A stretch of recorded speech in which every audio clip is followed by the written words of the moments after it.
تو سورہ قل هو اللہ احد کا تعلق کیا ہے سابقہ سوروں سے؟ سابقہ سورہ ہے سورہ لہب، تبت یدا ابی لہب وتب۔ ایک تو خود اس کے ردم کا تعلق ہے۔ ابھی ہم پہلے ایک سطح کی بات کرتے ہیں، پھر اور تھوڑا سا گہرائی میں جاتے ہیں۔ ردم کا کیا تعلق ہے؟ میرے ساتھ پڑھیے گا جنہیں یاد ہے، بسم اللہ الرحمن الرحیم، تبت یدا ابی لہب وتب ما اغنى عنہ مالہ وما کسب سیصلی نارا ذات اللہب وامرأتہ حمالۃ الحطب۔ یہاں تک ایک ردم ہے۔ فی جیدہا حبل من مسد قل هو اللہ احد۔ مسد، احد، صمد، یلد، یولد، خالق آل محمد صلوات اللہم صلی علی محمد وعلی محمد۔ قرآن کے ایک تو آہنگ کا تعلق اس سے بنتا ہے، اور گہرائی کی بات یہ، سورہ قل هو اللہ احد سے پہلے 7 سورہ متواتر آپ دیکھیے تو وہ حضور کے قریش سے مختلف معاملات پر ہیں۔ حضور صلی اللہ علیہ وسلم کے سے جو قریش کے معاملات ہیں ان حوالوں سے قریش کو کہیں سمجھایا جا رہا ہے، کہیں تنبیہ کی جا رہی ہے، کہیں سمجھایا جا رہا ہے کہ تم اللہ نے نعمتیں کیا عطا کی۔ اس سے پہلے 7 سورے کون سے؟ سورہ فیل۔ اللہ تعالیٰ نے سب سے پہلے تو قریش کو بتلایا کہ دیکھو تم جو خانہ خدا کے متولی ہو، اس پر ابرہہ نے حملہ کیا تھا تو تمہاری تو اوقات نہیں تھی کہ تم ابرہہ کا مقابلہ کر سکتے۔ کس نے ابابیل کو بھیجا تھا اور کس نے تمہاری جانوں کو بچایا تھا؟ اللہ تعالیٰ نے قریش پر یہ احسان جتلایا ہے۔ اور یہ سورہ فیل اور سورہ قریش ساتھ ساتھ ہیں۔ اگر آپ نماز میں سے پڑھیں گے تو سورہ فیل کے ساتھ سورہ قریش کو بھی پڑھنا واجب ہے، ورنہ وہ نماز مکمل نہیں ہے، جو سورہ فاتحہ کے بعد ایک سورہ پڑھنا ہے۔ تو یہ ساتھ ساتھ ہے۔ پہلے اللہ نے سورہ فیل میں انہیں بتلایا کہ دیکھو خانہ خدا کی حفاظت کس نے کی، تم تباہ و برباد ہو جاتے۔ ابرہہ آتا تو خانہ خدا کو تھوڑی ختم کرتا، تمہیں بھی ختم کر دیتا۔ وہ اللہ سبحانہ و تعالیٰ نے ابابیل کو بھیج کر اس طریقے سے اس ابرہہ کو جیسے کھایا ہوا ختم کر دیا، اسے نیست و نابود کر دیا۔ یہ وہی سال تھا جس میں سرکار ختم مرتبت کی آمد ہوئی ہے دنیا میں۔ نبی کی آمد کے صدقے میں یہ تو میں کہہ رہا ہوں، اس کا اگر پورا مفہوم آپ سمجھانا چاہیں تو، ورنہ یہ کہ بہرحال اللہ تعالیٰ نے سورہ فیل میں یہ احسان بتلایا قریش کو۔ پھر کہا کہ دیکھو تم قریش وہ ہو کہ جو سردی اور گرمی میں سفر کرتے ہو، اس پہ بات ہو چکی ہے ہماری، کہ تمہارے کاروان کو کوئی نقصان نہیں پہنچاتا، تم امنیت کے ساتھ سفر کرتے ہو، اس لیے کہ باقی لوگ بھی بعد میں حج کے سیزن میں مکہ آتے ہیں تو انہیں ڈر ہوتا ہے کہ اگر ہم نے قریش کے کاروان کو کچھ کیا تو جب ہم مکہ پہنچیں گے تو پھر ہماری تجارت نہیں ہو سکے گی۔ تو یہ تم پر جو احسان ہے کس کی وجہ سے؟ وجود خانہ خدا کی وجہ سے۔ فَلْيَعْبُدْ رَبَّ هَٰذَا الْبَيْتِ، تو بس اسی رب کی عبادت کرو، جو اس بیت کا رب اسی کی تو عبادت کرو، جس نے اطعمہم من جوع وآمنہم من خوف، تمہیں بھوک میں کھانا بھی کھلایا ہے، تمہیں خوف میں امن بھی دیا اس رب نے، اس کی عبادت کرو۔ تو پہلے ہے سورہ فیل، پھر ہے سورہ قریش، پھر ہے سورہ ماعون، جس میں پھر قریش کی ان حرکتوں کا بیان ہے کہ تم یتیموں، جب اللہ تعالیٰ نے تم پر اتنا احسان کیا پھر بھی تم یتیموں کو دھکے دیتے ہو، پھر تم مسکین کو کھانا کھلانے کی ترغیب نہیں دیتے، اگر عبادت بھی کرتے ہو تو ریاکاری کرتے ہو، اس میں غفلت کرتے ہو۔ سورہ ماعون آیا، پھر آیا سورہ کوثر، صحیح، کہ جس میں قریش ہی رسول اللہ کو اطعنہ دیتے تھے کہ یہ ابتر ہے۔ اس میں ابو لہب سب سے آگے تھا، عاص بن وائل آگے تھا۔ جب حضور کے بیٹے کی وفات ہو گئی تو ابو لہب حضور کے گھر کے باہر آ کے ناچ رہا تھا، تالیاں بجا رہا تھا۔ کتنا بے رحم اور سنگ دل ہونا چاہیے انسان کو کہ کسی کے ایک چھوٹے بچے کی موت ہو جائے اور اس کے منہ پر آ کے سامنے وہ تالیاں پیٹ کر خوشی منائے اور کہتا رہے بطر محمد بطر محمد، نعوذ باللہ من ذالک۔ یہ حضور نے وہ سارے مصائب برداشت کیے عزیزوں، آسان نہیں ہے۔ سورہ کوثر، سورہ فیل، قریش، ماعون، کوثر۔ پھر ہے سورہ کافرون، قل یا ایھا الکافرون، کیونکہ ان کو یہ ایکسپیکٹیشن تھی کہ اچھا اس وقت تو بہرحال ہم پاور میں ہیں اور اس یتیم عبداللہ کے پاس تو کچھ ہے نہیں، تو ایک آفر کر کے دیکھو۔ ہوتا یہ کہ جو کسی کمپرومائزنگ سچویشن میں ہوتا ہے وہ اس کو تھوڑی سی بھی آفر ملے کہتا ہے بھائی مان لو ابھی۔ تو انہوں نے آفر کیا، کہا کہ یہ ابھی تو ان کا کوئی بھی پوچھنے والا نہیں ہے، ان کو ایک آفر کر دو، ایسا کرتے ہیں 1 سال تک ہم تمہارے خدا کو مان لیتے ہیں، 1 سال تم ہمارے خدا کو مان لو، چلو ٹھیک ہے۔ در حقیقت اس کا بھی ایک جواب ہے سورہ قل هو اللہ احد، اس کا تعلق ہے۔ یہاں پر کوئی ڈیل نہیں ہو رہی، قل یا ایھا الکافرون لا اعبد ما تعبدون، میں عبادت نہیں کرتا ان کی کہ جن کی تم عبادت کرتے ہو، ولا انا عابد ما عبدتم، اور نہ کبھی عبادت کروں گا ان کی جن کی تم عبادت کرتے ہو۔ پہلے سے کلیئر ہے، نہ ابھی کرتا ہوں عبادت جن کی تم عبادت کرتے ہو۔ اچھا، اس پورے سورہ میں، سورہ کافرون میں لفظ اللہ نہیں آیا، غور کیجئے گا، صحیح ہے؟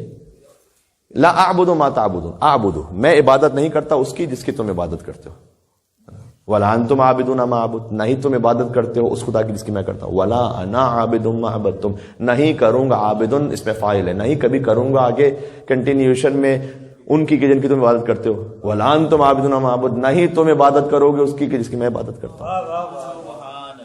یہ قرآن کے غیب کی خبروں میں سے ایک ہے، کیونکہ جن جن سے رسول اللہ نے کہا تھا بعد میں کوئی بھی آخر وقت تک مسلمان نہیں ہوا۔ نہیں دیکھیں یہ بھی قرآن کی سوروں کو سمجھنے کی ضرورت ہے۔ یہ جو سورہ کافرون ہے نا یہ رسول اللہ کے سخت ترین دشمنوں کے بارے میں تھا۔ یہ ہمارا ہر پڑوسی ادھر ادھر ہم اس کو نہیں کہیں گے قل یا ایھا الکافرون۔ میری یونیورسٹی میں کوئی ملا ہم نے کہا قل یا ایھا الکافرون لا اعبد ما تعبدون، ہمیں نہیں پتا بعد میں ہوتا کہ اس کو ہدایت مل جائے۔ یہ ہٹ درمی پہ ضروری نہیں کہ ہر شخص ہر کافر ہٹ درمی پر آیا ہوا ہو، تو وہ کہ جو اس ہٹ درمی پہ تھے کہ وہ کسی طور پر بھی حق کو قبول کرنے کو تیار نہیں تھے، آخر میں ایک آفر کر بیٹھے، ایسا کرتے ہیں ایک سال کر لیتے، چلو اوکے نو لکم دینکم ولی دین۔ یہ در حقیقت اتحاد کہیں یا کوئی اور لفظ کے لیے استعمال کر لیں اس کے بھی مفہوم کو سمجھاتا ہے کہ اگر آپ کو کسی سے اتحاد کرنا بھی ہے یا پیسفل کو ایگزسٹنس کرنی ہے، زیادہ بہتر یہ لفظ ہے ویسے، پر ام بقائے باہمی۔ اتحاد کا مطلب یہ نہیں کہ تھوڑا تھوڑا سا مکس کر لو، اس کو تو بالکل آؤٹریجلی جو ہے نا قرآن نے منع کر دیا کہ یہ تو دس از ناٹ پاسبل۔ تو اب میں عبادت نہیں کرتا ان بتوں کی جن کی تم کرتے ہو، تم اس خدا کی عبادت نہیں کرتے جس کی میں کرتا ہوں، نہ کبھی کروں گا ان بتوں کی عبادت جس کی تم کرتے ہو، نہ اس خدا کی بات کرو گے جس کی، تو کیا کریں؟ لڑیں ماریں ایک دوسرے کو، قتل کریں؟ نہیں، لکم دینکم تمہارے لیے تمہارا دین میرے لیے، یہ ہے مطلب۔ اللہم صلی علی محمد وعلی محمد، صحیح، لکم دینکم ولی دین۔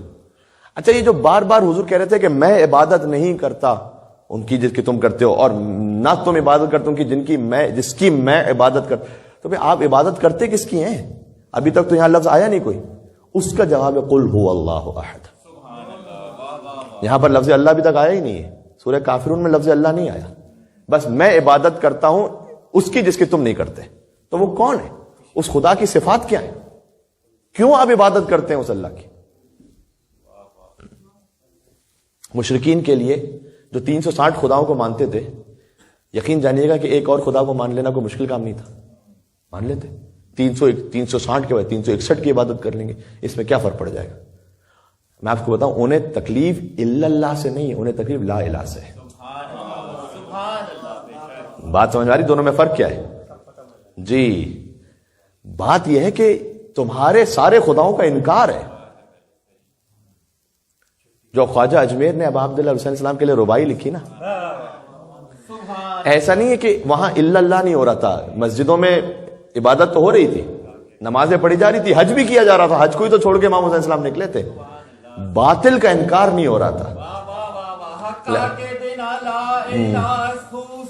لا الہ اللہم صلی علی۔